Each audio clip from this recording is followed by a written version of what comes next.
கர்த்தருடைய கரம் நம்மளை கடக்க பண்ணினது. அவர் என்ன செய்தார்னு பார்த்தோம். முதலாவது, அவர் நமக்காக வார்த்தையினால் சொன்னதை கரங்களால் நிறைவேற்ற தொடங்கிட்டாரு, தொடங்கி முடிக்க போறாரு. இரண்டாவது, அதிசயங்களை காண பண்ணினாரு. மூணாவது, வெட்டாந்தரைய நடக்க பண்ணினாரு. இப்போ நம்ம என்ன செய்யணும் சொல்லுங்க பார்க்கலாம். நம்ம என்ன செய்யணும்? 16வது வசனத்தை வாசிங்க. யாத்ராகம் 14:16 வசனத்தை. உன் கோலை ஓங்கி உன் கையை சமுத்திரத்தின் மேல் நீட்டி சமுத்திரத்தை பிளந்து விடு. அப்பொழுது இஸ்ரவேல் புத்திரர் சமுத்திரத்தின் நடுவாக வெட்டாந்தரையில் நடந்து போவார்கள். ஆமென். ஆண்டவர் சொல்லுகிறாரு, நான் எல்லாத்தையும் நடப்பிப்பேன். நம்ம ஒண்ணு செய்யணும்ல. மோசே கிட்ட சொல்றாரு, எப்பா உன் கைய கொஞ்சம் நீட்டுப்பா. உன் கையில ஒரு கோல் கொடுத்திருக்கிற ஆண்டவர் தேவன் மோசேயை சந்திக்கும் போது அவன் கையில கோல் கொடுத்து, அந்த கோல் அநேக அற்புதத்தை செய்ய ஆரம்பிச்சிச்சு. அந்த கோலின் மேல் கர்த்தருடைய கரம் இருந்தது. நீங்க யோசிக்கல, எங்கிட்ட ஒரு கோல் இல்லையே, நான் பெண்ணு தானே வச்சிருக்கிறேன், எங்கிட்ட ஒண்ணுமே இல்லையா ஆண்டவரே, எப்படி நான் அந்த கோலை ஓங்குவேன்? சமுத்திரத்தை பிளக்கிறதுக்கு அந்த கோல் எப்படி உங்க கரத்தின் மூலமா கிரிய நடக்கும்? எப்படி ஆண்டவரே நடக்கும்? கர்த்தர் உங்க மேல இருந்துச்சுன்னா, அவர் சமுத்திரத்தை பிளப்பாருன்னா, உங்க மேல அபிஷேகங்கிற ஒரு கோல் இருக்குதுப்பா. மோசே கர்த்தரால் அபிஷேகிக்கப்பட்டவன். அவன் கையில் இருந்த கோல் அவனால் அபிஷேகிக்கப்பட்டது. கர்த்தர் உங்க கையில ஒரு கோலை கொடுத்திருக்கிறாரு. கர்த்தர் உங்க கையில ஒரு கோலை கொடுத்திருக்கிறாரு. கர்த்தர் உங்க கையில அபிஷேகம் என்னும் ஒரு கோலை கொடுத்திருக்கிறாரு. கர்த்தர் அபிஷேகம் என்னும் கோலை கொடுத்திருக்கிறாரு. அவர் உங்கள் தலையை அபிஷேகிக்கிறார். உங்களுக்கு முன்பாக ஒரு பந்தியை, சத்துருகளுக்கு முன்பாக உங்களுக்காக ஒரு பந்தியை ஏற்படுத்தணும்னா, உனக்கு கையில் இருக்கிற கோலை நீ உயர்த்தி அதை அடி, அது பிளக்கும்.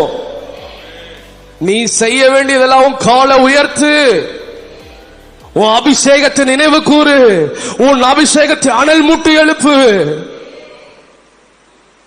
அனலா இருப்பா. நீ தனிந்து போய் கிடக்கிற. நீ செய்ய வேண்டியது ஒண்ணே ஒண்ணு, உன் அபிஷேகத்தை அனல் மூட்டி எழுப்பு. நான் எழுதுனது வேற பாயிண்ட், தேவன் வேற சொல்றாரு, அபிஷேகத்தை எழுப்புன்றாரு. உன் ஜெப ஆவியை எழுப்பு, உன் ஜெபங்கிற கோலை உயர்த்து. உனக்கு முன்பாக இருக்கிற எகிப்துகள், உன்னை பின்தொடர்கிற எகிப்தின் படைகள், உனக்கு முன்பாக இருக்கிற செங்கடல்கள் பிளந்து விடும். உன் அபிஷேகத்தை உயர்த்து, உன் அபிஷேகத்தை புதுப்பித்துக்கோ, உன் அபிஷேகத்தை புதுப்பித்துக்கோ, உன் ஜெப வல்லமையை புதுப்பித்துக்கோ. சகரியா 4வது அதிகாரம் 6வது வசனம் சொல்லுகிறது, நானே படிக்கிறேன். அப்பொழுது அவர் செருபாபேலுக்கு சொல்லப்படுகிற கர்த்தருடைய வார்த்தை என்னவென்றால், பலத்தினாலும் அல்ல, பராக்கிரமத்தினாலும் அல்ல, என்னுடைய ஆவியினாலே ஆகும் என்று சேனைகளின் கர்த்தர் சொல்லுகிறார். எப்பா, மோசேயில் இருந்த பலம் அல்ல, மோசேயின் கைகளில் இருந்த பராக்கிரமத்தின் அல்ல, கர்த்தர் அவன் மேல வைத்த அபிஷேகம். இன்னைக்கு நான் உனக்கு சொல்றேன், உனக்குள்ள கர்த்தர் உலகத்தில் கொடுத்த ஆசீர்வாதத்தினால் அல்ல, அவர் உன்மேல் வைத்த கரத்தினால், அவர் உனக்காய் உரைக்கப்பட்ட சில தீர்க்க தரிசனங்களினால் நிறைவேற்றுவேன் என்று சொன்ன, உன்னை அபிஷேகித்த, உன்மேல் வைத்திருக்கிற ஒரு ஆவிக்கேற்ற கனியினால், ஆவிக்கேற்ற கிருபையினால், ஆவிக்கேற்ற வரங்களினால் உன் கோலை நீ நீட்டு. அந்த சமுத்திரம் பிளக்கும். நீ என்னதப்பா, எப்படியானா வந்துருவேன், என்கிட்ட காசு இருக்கு, பணம் இருக்கு, காடு இருக்கு, வித்துக்குவேன், எனக்கு உதவி இருக்கு, நண்பர் இருக்காங்க, உறவினர் இருக்கிறாங்க, ஐயோ பாஸ்டர் கிட்ட போய் நின்னா எனக்கு எப்படியாவது உதவி பண்ணிடுவார். இல்ல, உண்மையில எனக்கு ஒரு கரம் இருக்கு. உன் கையில நான் ஒரு கோலை கொடுத்திருக்கிறேன், அபிஷேகம் என்னங்கிற கோலை கொடுத்திருக்கிறேன், ஜெபங்கிற ஒரு கோலை கொடுத்திருக்கிறேன். நீ ஆவிக்கேற்றபடி நடக்க தொடங்கின போதே, உன் மாம்ச சிந்தையினால் அல்ல, ஆவிக்கேற்ற சிந்தனையில நீ நடக்க தொடங்கும் போதே சமுத்திரத்தை பிளக்கிற வல்லமை உன் கோல், உன் கையில் நான் கொடுத்து விட்டேன். நீங்க என்ன பண்ணணும்?